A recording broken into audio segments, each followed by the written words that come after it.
بسم اللہ الرحمن الرحیم۔ السلام علیکم خواتین و حضرات۔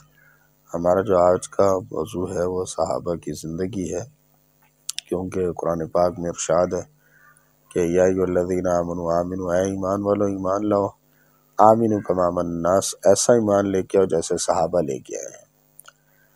تو آج ایک واقعہ سامنے رکھتے ہیں حضرت عبداللہ بن جاش رضی اللہ تعالیٰ عنہ اور حضرت سعد رضی اللہ تعالیٰ عنہ کی بہادری کے بارے میں۔ ایک جنگ میں یہ دونوں صحابہ اکٹھے ہوئے اور عبداللہ بن جاش رضی اللہ تعالیٰ عنہ نے حضرت سعد رضی اللہ تعالیٰ عنہ سے کہا کہ اے سعد، آؤ آج مل کر ایک دعا کرتے ہیں۔ ہر شخص اپنی ضرورت کے موافق دعا کہے اور دوسرا آمین کہے کہ یہ قبول ہونے کے زیادہ قریب ہے۔ دونوں حضرات ایک کونے میں تشریف لے گئے۔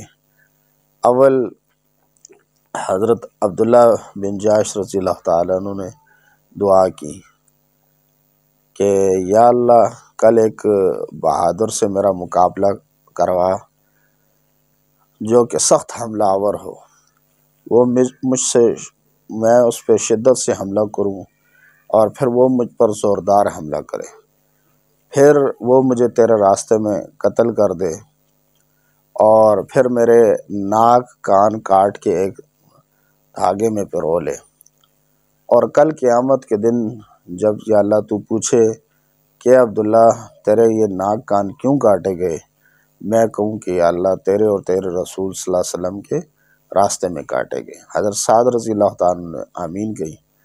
پھر حضرت سعد رضی اللہ تعالیٰ نے دعا کی کہ یا اللہ کل ایک بہادر سے میرا مقابلہ کروا جو سخت حملہ کرنے والا ہو، وہ مجھ سے شدت سے حملہ کرے اور پھر میں اس پر زوردار حملہ کروں اور پھر میں اس کو تیرے راستے میں قتل کروں اور اس کی مال غنیمت حاصل کروں۔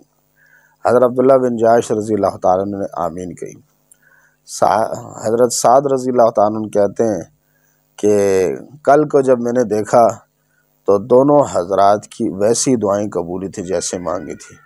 میں نے دیکھا کہ عبداللہ بن جاش رضی اللہ تعالیٰ عنہ کی ناک کان جو ہے وہ ایک دھاگے میں پروئے ہوئے تھے، تو کہنے لگے، مجھے رشک آیا کہ میری دعا سے حضرت عبداللہ بن جاش رضی اللہ تعالیٰ عنہ کی دعا زیادہ قیمتی تھی۔ تو یہ صحابہ کرام کی زندگی ہے۔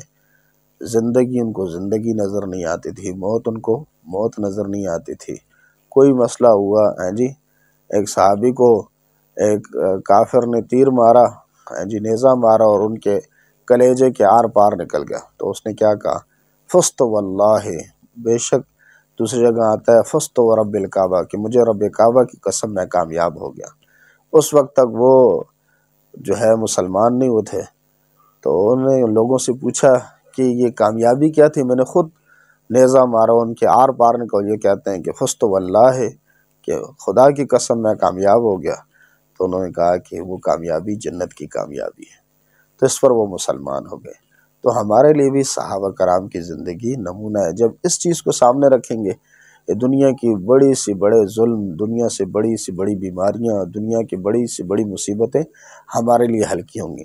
آج ہمارے سامنے صحابہ کی زندگی نہیں ہے، اس لیے چھوٹی سی تکلیف ملتی ہے تو ہم پریشان ہو جاتے ہیں، کیونکہ میرے بھائی دوستو، ہمارا ایمان ہے کہ حضور پاک صلی اللہ علیہ وسلم کے بعد کوئی نبی آئے گا نہیں۔